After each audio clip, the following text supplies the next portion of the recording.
한번 기도드리겠습니다. 하나님 아버지 감사합니다. 2025년 새해에 우리 구역장님들을 하나님께서 세워주시고 이들을 통해서 올 한 해 우리 구역원들이 아름답게 성장할 수 있는 기회를 주심을 진심으로 감사합니다. 이 기회를 우리가 잘 선용하게 하셔서 하나님 나라뿐 아니라 우리 좋은 교회의 구역원들이 또 구역들이 행복하고 하나님께 큰 영광을 돌리는 구역들이 되게 해 주옵소서. 이 시간 말씀을 통해서 우리 모두가 다 하나님 주시는 큰 은혜를 받아 누리게 해 주옵소서.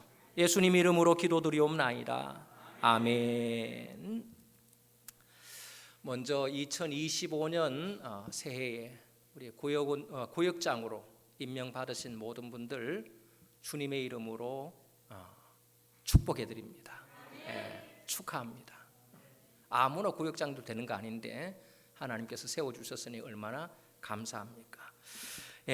그리고 맡긴 자들에게 구할 것은 충성이라 하셨으니까 우리 모든 구역장님들 맡겨주신 구역에서 최선을 다해 충성함으로 다 잘했다 칭찬받는 우리 모든 구역장님들 되어지기를 소원합니다.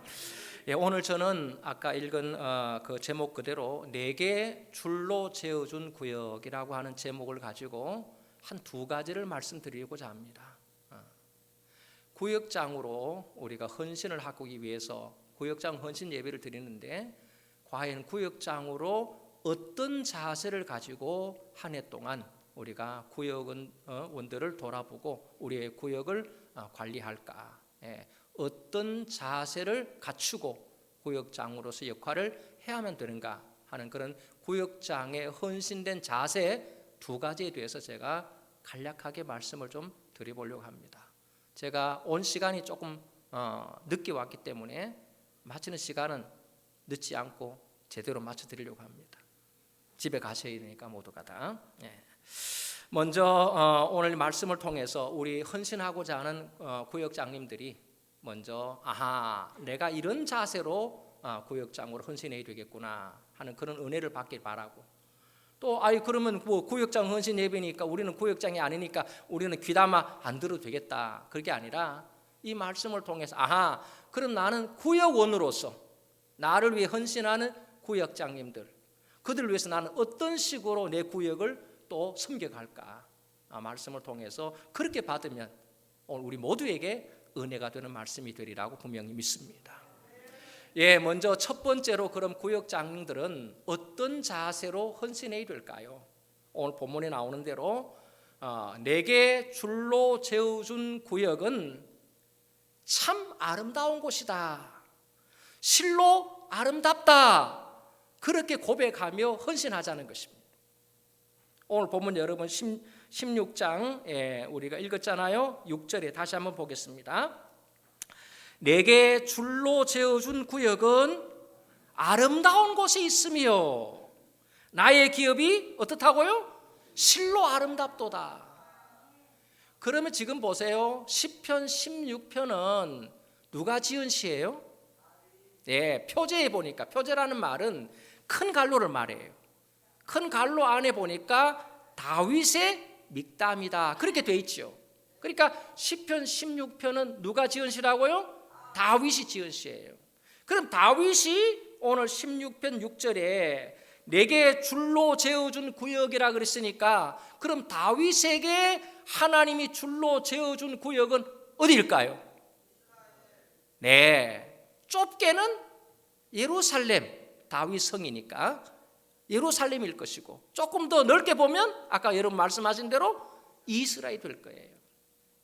근데 다윗은 하나님이 자기에게 왕으로서 자기에게 맡겨주신 줄로 재어준 그 구역에 대해서 뭐라고 고백하고 있느냐 하니까 아름다운 곳이라고 얘기해요. 어디가 아름다운 곳이에요? 예루살렘이 아름다운 곳이고 또 더 나아가서 이스라엘이 아름다운 곳이라고 얘기해요. 자, 그러면 도대체 다윗은 왜 예루살렘, 이스라엘 그 땅을 아름다운 곳이라고 고백했을까요? 왜? 이유가 뭘까요? 뭔가 아름다우니까 아름답다고 고백했을 거 아니에요? 그렇지 않아요? 무엇 때문에 그랬을까요? 맞습니다. 또 그 말은 그것보다 더 나은 대답이 나와야 된다는 얘기겠죠. 여러분, 그래서 성경을 볼 때는 어떻게 봐야 되느냐 그러면, 제가 항상 신학교에서 우리 신학생을 가르칠 때 늘 성경 본문을 주의를 하는데, 성경을 보실 때는 동그라미부터 동그라미를 봐야 돼요. 그게 하나의 문단이에요. 여러분, 오늘 시편 16편을 보면 동그라미가 하나밖에 없습니다. 물론 여러분 절을 나눌 때 다 동그라미 있지만, 큰 동그라미, 겹쳐있는 동그라미는 한 번도 안 나와요. 그렇죠? 제가 지금 무슨 말 하는지 아시겠습니까? 예. 그럼 대답을 잘 하셔야 됩니다. 그래야 빨리 진도가 빡빡 나가지. 자, 그러면 이게 동그라미, 굵은 동그라미가 하나도 없다는 말은 16편 1절부터 시작해서 마지막 절 11절까지는 하나의 문단이라는 얘기입니다. 그럼 우리가 아까 보았던 6절에서 왜 다윗이 그 예루살렘을, 왜 이스라엘 땅을 아름답다고 고백했을까 모르잖아요. 그랬을 때는 이 동그라미에서 동그라미까지, 이건 동그라미 하나밖에 없으니까 1절부터 전체를 보면 여기 답이 들어있단 말이에요. 그러면 여러분, 가장 중요한 답이 오늘 본문 3절입니다. 3절 보세요. 같이 한번 읽어볼까요? 땅에 있는 성도들은 존귀한 자들이니 나의 모든 즐거움이 그들에게 있도다. 아멘. 자, 왜 다윗은 예루살렘 땅, 더 나아가서 이스라엘 땅, 그 땅을, 하나님이 내게 줄로 지어준 구역을 왜 실로 아름다운 곳이라고, 왜 아름답다고 그렇게 고백했는가? 그 이유는 오늘 3절, 성도들이, 그 땅에 있는 성도들이 어떻기 때문에? 존귀한 자들이기 때문에 그렇다는 것입니다. 할렐루야. 네. 다윗에게 있어서 예루살렘, 이스라엘은 어떤 곳이냐 하면 성도들이 거하는 곳입니다. 근데 그 성도들이 어떤 존재들이냐? 존귀한 자들이에요. 그래서 존귀한 자들이 거하고 있는 그 예루살렘 성, 그 이스라엘 땅을 다윗은 아름다운 곳이라고, 실로, 다시 말하면 정말로 아름답다고 고백하고 있는 것입니다. 여러분, 3절에 보니까 땅에 있는 성도라고 얘기합니다.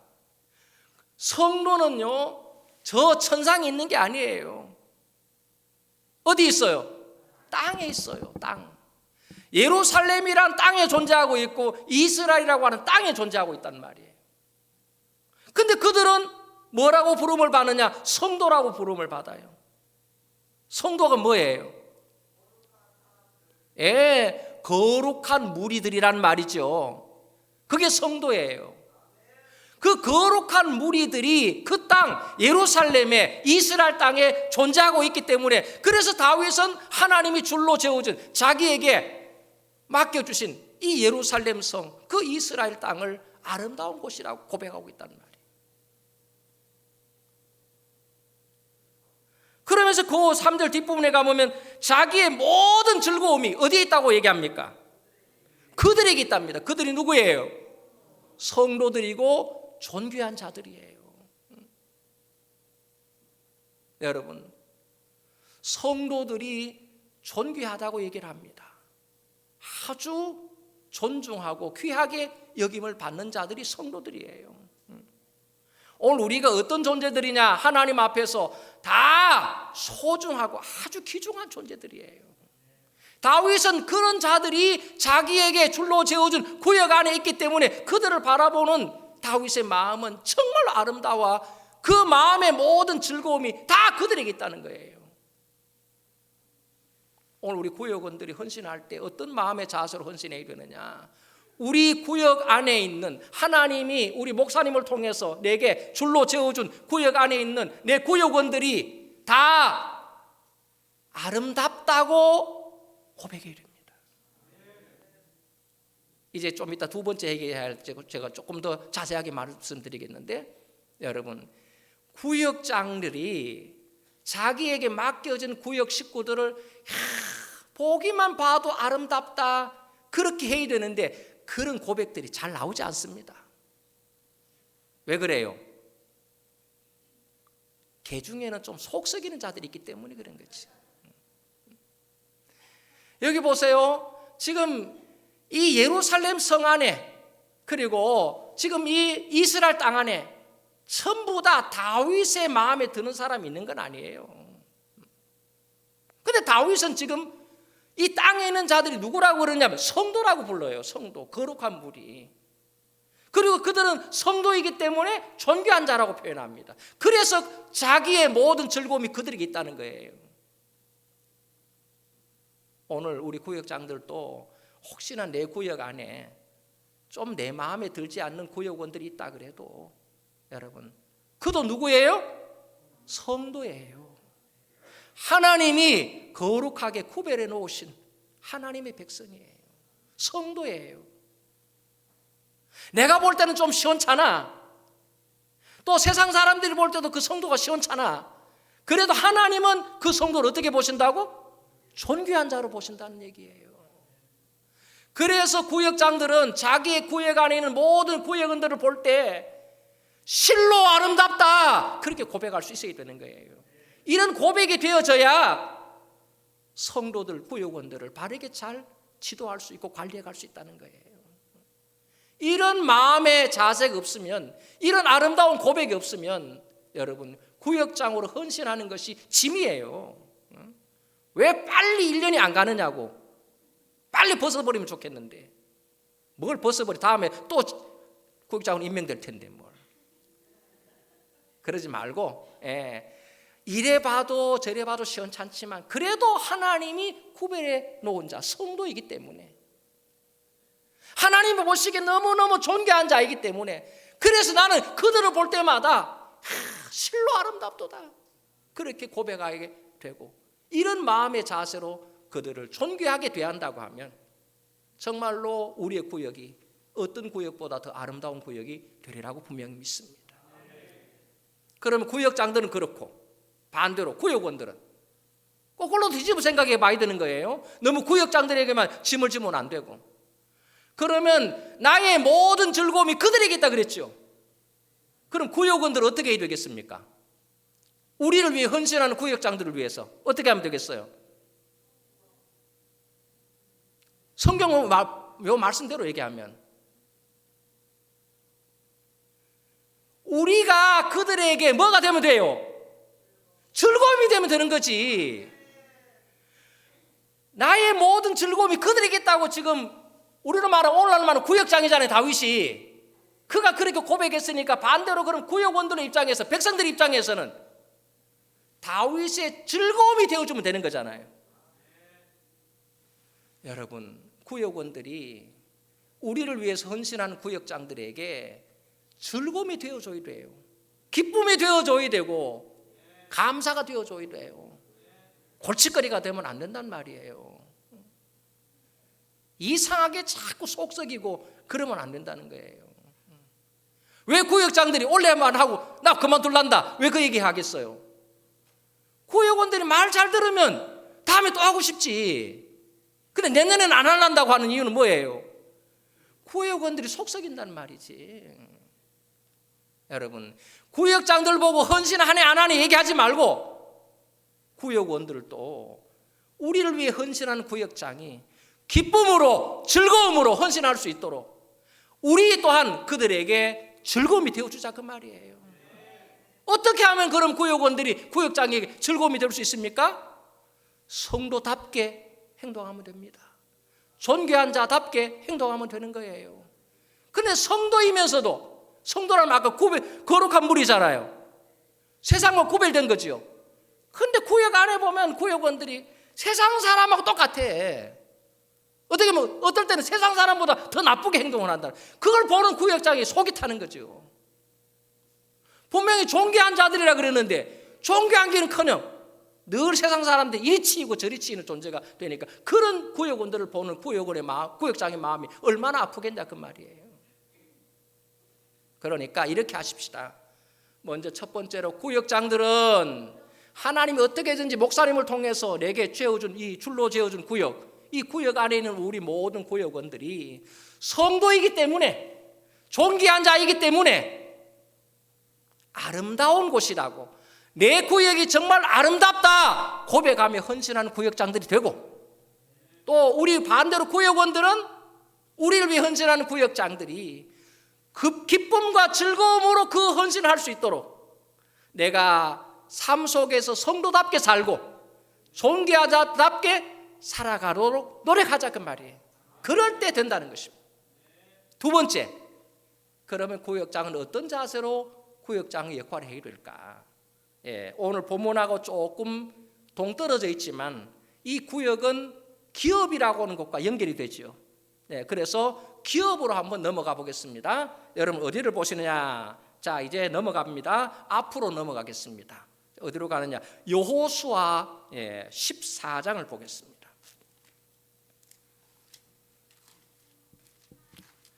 자, 여호수아 14장. 자, 거기 보시면 이제 여러분 14장 먼저 12절을 보겠습니다. 먼저 12절을 읽고 나서 제가 설명을 드릴게요. 여호수아 14장 12절 구약 성경 341쪽입니다. 함께 12절을 읽습니다. 그날에 여호와께서 말씀하신 이 산지를 지금 내게 주소서. 당신도 그날에 들으셨거니와 그곳에는 아낙 사람이 있고 그 성읍들은 크고 견고할지라도 여호와께서 나와 함께 하시면 내가 여호와께서 말씀하신 대로 그들을 쫓아내리이다 하니. 아멘. 오늘 여러분 읽었던 요 14장 앞부분의 13장의 내용을 보면 이스라엘 백성들이 기업을 얻습니다. 그런데 기업을 어디서 얻느냐 그러면 요단강을 건너오기 전에, 그걸 가리켜 우리는 요단강 동편 땅이라고 얘기합니다. 그 땅에서, 동편 땅에서 기업을 얻습니다. 그 기업은 몇 지파가 얻느냐? 2지파 반이었습니다. 그 2지파 반은 루벤 지파, 갓 지파, 그리고 므낫세 중에 반. 그래서 2지파 반이라고 그래요. 요단강을 건너와야 되는데 요단을 건너오기 전에 그 지역에서 먼저 기업을 얻습니다. 그게 2지파 반이에요. 그게 13장의 내용입니다. 오늘 14장 건너뛰어서 다음 15장부터 이어지는 19장까지 내용을 보면 요단강을 건너와서, 곧 다시 말하면 요단강의 서편 땅이지요. 그 땅을 우리 흔히 말하는 가나안 땅이라고 얘기합니다. 그 가나안 땅에서 나머지 몇 지파? 2지파 반 빼면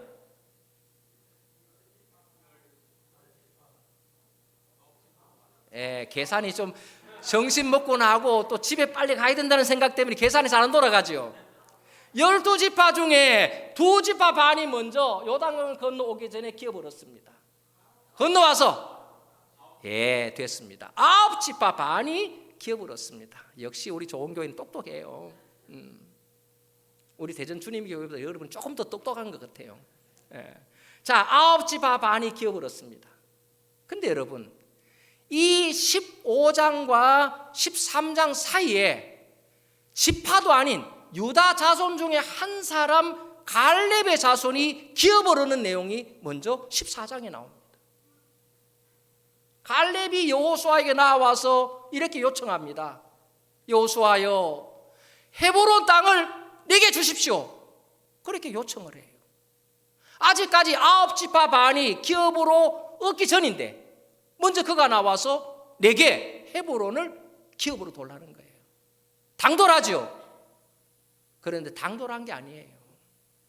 그가 그렇게 여호수아에게 나와서 요청할 수 있었던 것은 45년 전에 있었던 사건 때문에 그렇습니다. 도대체 45년 전에 무슨 사건이 있었기에?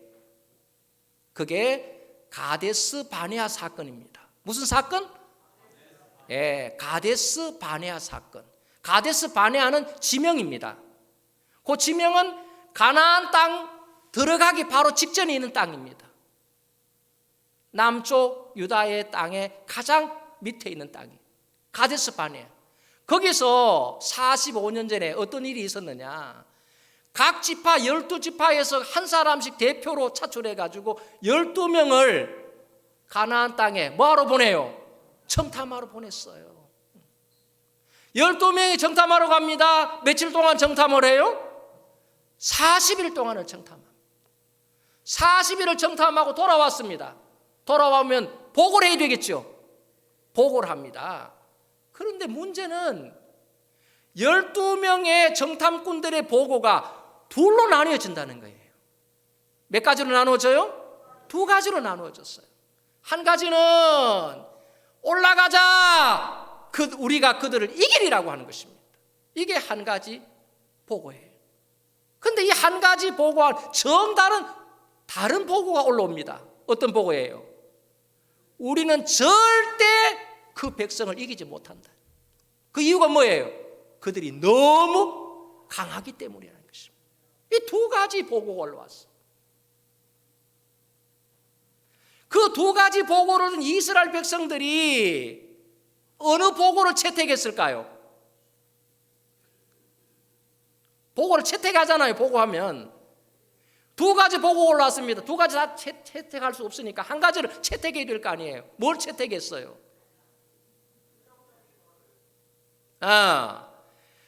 올라가면 우리가 이길 수 없다는 거. 왜? 저들이 너무 강하기 때문에. 부정적인 보고를 한 그 부정적인 보고는 12명 중에 무려 10명이나 거기에 동조를 한 거예요. 아니야, 우리가 올라가면 이길 수 있어. 그 땅을 차지할 수 있다고 보고한 사람, 긍정적인 보고는 단 두 사람, 12명 중에. 그 두 사람 누구예요? 갈렙과 여호수아였어요. 백성들이 12명이 보고하는데 2명의 보고를 들으면 좋겠는데, 채택하면 좋겠는데 다수의 10명의 부정적인 보고를 선택하게 됐습니다. 밤새도록 어떻게 했을까요? 백성들이 울고 불고 난리가 났어요. 왜요?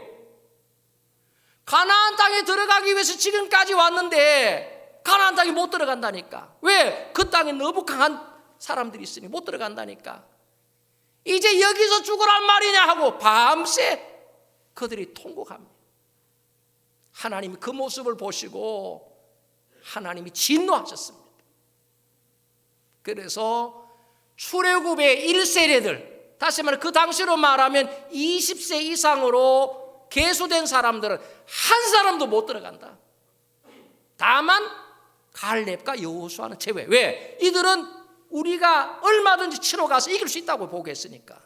그 두 사람 빼고 나머지 출애굽의 1세대, 그 당시로 20세 이상으로 계수 숫자에 들어갔던 사람은 아무도 못 들어간다는. 그때 이미 하나님께서 여호수아와 갈렙에게는 가나안 땅에 들어가게 된다고 하는, 가나안 땅에 들어가서 기업을 얻게 된다는 약속을 하셨어요. 그래서 지금 가나안 땅에 들어와 가지고 이 40년 광야 생활 대신하고 들어와서 이제 85세가 되었습니다. 그때만 해도 40세에 정탐하러 갔거든요. 85세, 45년의 시간 지났으니까 들어와 가지고 한 5년 정도 정복 전쟁을 하고 나서 이제 기업을 얻게 되는데, 그때 제일 먼저 가나안 땅에 기업을 얻을 때 이 갈렙이 나와서 여호수아에게 지난날 하나님이 우리에게 약속하셨으니까 내게 기업을 주시오, 헤브론 땅을 주시라는. 그래, 아까 제가 당돌하다, 전혀 당돌하지 않는 것은 왜냐하면 그가 요구했던 기업, 오늘 우리로 말하는 구역이 어떤 곳이냐, 그걸 먼저 보셔야 돼요. 자, 아까 여호수아 14장 12절에 보니까, 자, 뭐를 지금 내게 돌라고 요구했어요? 갈렙이 이 산지를 내게 주소서. 자, 어디를 주소서? 산지. 물론 요게 내려가 보면 헤브론 땅이에요. 그런데 여러분, 헤브론이 어떤 곳이냐? 평지가 아니고 어떤 곳이에요? 산지예요. 다시 말하면 이 당시에 갈렙이 뭐 거들먹거리고 처음에 와가 제분 가나안 땅 오자마자 내게 기업을 주세요 할 때 만약에 평지를 주세요 그랬더라면 몰면 맞아야 돼요. 몰면 맞아야 돼요. 그런데 지금 내게 기업을 주세요 하는 그 기업이 헤브론인데, 그 헤브론은 어디라고요? 평지가 아니라 산지라 그 말이에요. 누구든지 살 때는 편편한 평지에 살기를 원하지 누가 험악한 산지 살고 싶겠어요? 더군다나 헤브론을 뭐라고 또 설명하는가 하니까 12절 끝에 보니까 이렇게 말하잖아요. 자, 그곳에는 아낙 사람이 있고 그 성읍들은 크고 견고하다고 분명히 12절에 말하고 있고, 더 내려가 볼까요? 15절에 보시면 헤브론의 옛 이름은 기랄 아르바라. 아르바는 아낙 사람 가운데에서 가장 큰 사람이었더라. 아낙 사람은요, 거인을 말합니다. 뭘 말해요? 거인. 그런데 아낙 자손 중에도 어떤 사람? 가장 큰 사람이, 다르게 표현하면 거인 중에도 거인이 살고 있는 곳이에요. 그 땅을 기업으로 돌라고 했단 말이에요. 아마 갈렙이 착각했겠죠. 아니에요. 착각한 것이 아니라 비록 산지고 거기에 거인 중에 가장 큰 강한 거인이 있다 그래도 그 산지를 지금 내게 돌라는 거예요. 왜?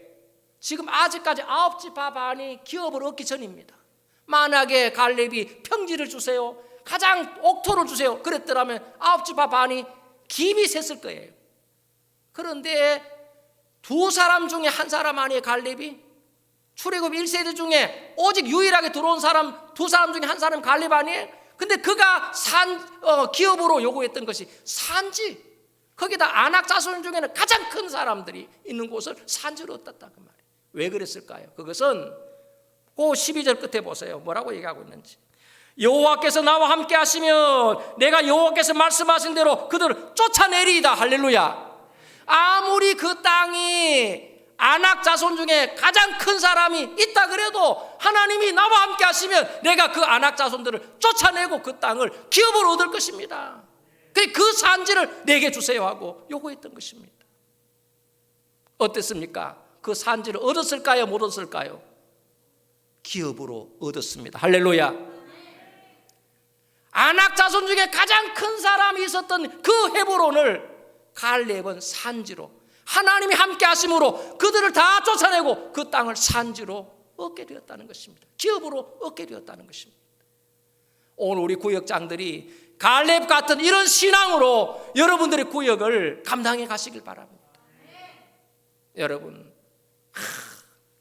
어떻게 목사님이 내게 구역을 주는데 우리 교회 중에 가장 험한 구역을 내게 맡기셨는가? 혹시 그렇게 입이 나오는 구역장들이 있다고 하면 오늘 이 말씀이 은혜가 되길 바랍니다. 여러분, 산지라도 하나님이 함께 하시면 얼마든지 아낙 자손 중에 큰 자도 쫓아내게 하시고 그 땅을 기업으로 얻게 하시더라 그 말이에요. 아무리 시원찮은 구역원들이 있어도 저 사람 때문에 내가 한 해 동안 골머리 썼겠다 하는 그런 구역원들이 있다 할지라도 여러분, 그 산지를 내게 주세요 하고 담대하게 나아갔던 이 갈렙에게는 결국 헤브론 산지가 기업으로 주어지게 되더라 그 말이에요. 여러분, 자꾸 다른 구역하고 비교하지 마세요. 구역장 몇 분이라 그랬지? 24분인가? 23분? 서로 하나님께서 내게 줄로 지어준 구역이 가장 아름다운 곳이라고 고백하십시오. 그리고 산지같이 보이고 정말 내가 감당할 수 없는 그런 구역원들이 있는 것처럼 보여도 하나님, 이 구역을 내게 지금 주시옵소서. 담대한 믿음으로 나아가면 올 한 해 여러분들로 인하여 여러분들의 구역이 아름다운 곳으로 변하게 될 줄로 믿습니다. 여러분들에게 하나님 여러분들의 구역을 다른 어떤 22개의 구역보다 더 아름다운 구역으로 하나님께서 여러분들에게 맡겨주실 것입니다. 이런 은혜와 복들이 헌신을 다짐하는 오늘 우리 모든 구역장들에게 또 구역장들로 인하여서 아름답게 세워질 우리 모든 구역원들에게 있어지기를 주님의 이름으로 축복합니다. 기도하겠습니다. 하나님 아버지, 감사합니다. 2025년 한 해 동안 하나님이 줄로 지어준 구역을 감당할 우리 구역장님들이 헌신을 다짐하는 귀한 시간을 갖게 해주심을 진심으로 감사합니다. 한 해 동안 우리는 하나님이 내게 줄로 지어준 구역이 실로 아름답다고 고백하며 구역을 섬기기를 소원합니다. 또 비록 산지와 같은 정말로 아낙 자손 중에 가장 큰 사람이 있는 것처럼 우리가 감당해 가기는 어려운 것이 보이는 그런 구역원들이 있다 할지라도 이 산지를 지금 내게 주소서 하고 담대히 나아갔던 갈렙 같은 그런 신앙을 가지고 우리 구역을 섬겨갈 수 있도록 은혜를 베풀어 주옵소서.